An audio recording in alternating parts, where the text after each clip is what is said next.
I've grown up with a lot of anime in the past, and I have heard of Astro Boy, and I knew it was an anime, but I didn't know that it was the very first anime to ever be made and the one that kickstarted all of them.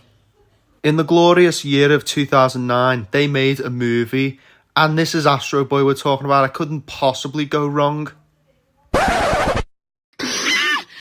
Yep, this film was a total bomb at the box office, and it sucks even worse because this was the movie that made its company go bankrupt. This is really upsetting to me because Image Studios would have been the next Disney. Does Astro Boy the movie deserve to be such a failure, or is there something in this movie that still holds it up to its charm? That's why I'm here, and I'll be diving into the Astro Boy movie.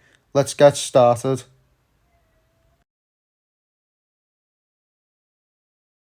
Toby is a kid who's obsessed with science and technology, and on one fateful day, his father created a robot that unfortunately murdered him. And then Temler becomes so depressed and goes mad, and then starts recreating Toby in a robot form, and that's when Toby becomes Astro. The movie was mostly serious, but it did have its silly moments from time to time.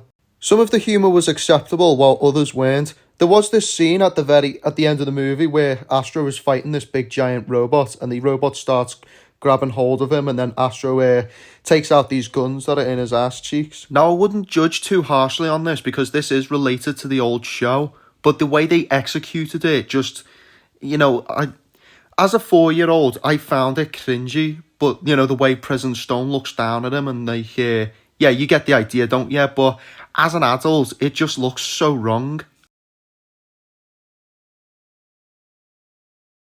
The music was just a blessing to hear, and it was created by John Ottman, the same guy who also did Jack the Giant Slayers, aka my favourite movie of all time.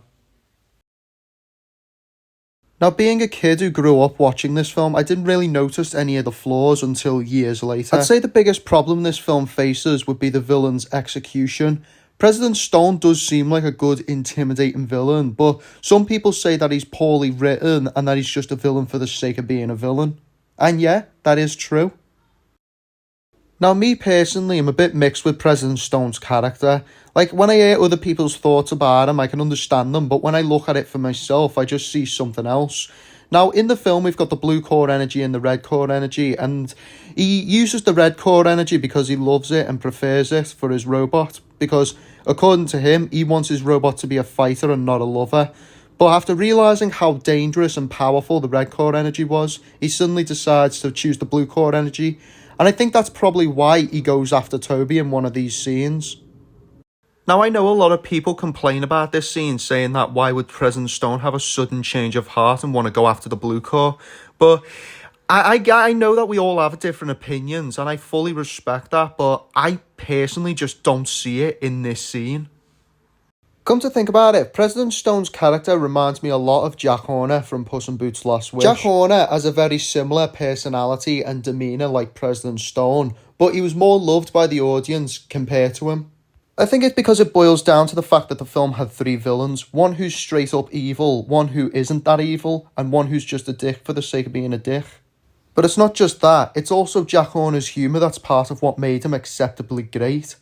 President Stone, despite having no reason to be doing the stuff that he doesn't really have that many jokes up his sleeve, and his humour sometimes fails at times and doesn't really give you that much of a laugh. The next characters I'd like to talk about is the Robot Revolution gang, Sparks, Rock and Mike.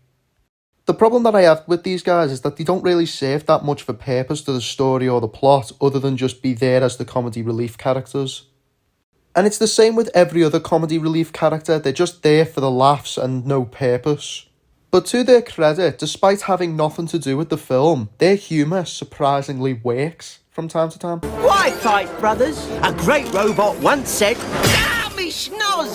So yeah, what is my overall view on the film?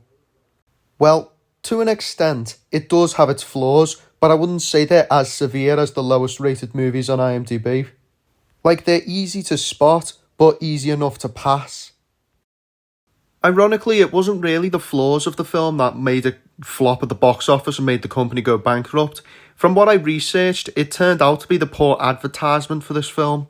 At its core, the Astro Boy movie is an incredibly overlooked movie, and I don't think it's as bad as what most people make it out to be. There was also going to be a sequel to this film, but due to the bankruptcy of the company, it was never released. And that is really sad because I grew up a fan of this movie and I would have loved to see it. Not only was I a massive fan of this film, but it was one of many films that also kickstarted my childhood. I was also a fan of Lego Star Wars as well. And the reason why I'm talking about it is because this is relevant to what happened back when I was a kid. I remember seeing Lego Star Wars pajamas, and they resembled just like Astro Boys. But however, there was no photos of the pajamas on Google or eBay, so I had to draw it based on my memory. And this is what the PJs looked like. And I remember wearing them every single day, thinking I was Astro Boy. The film also inspired me to create my own fan-made Rayman comic. So yeah, in other words, this movie is a massive inspiration. And if you haven't watched it, I do highly recommend checking it out. That is me for today. I am Star Invader, and I'll see you all in the next video.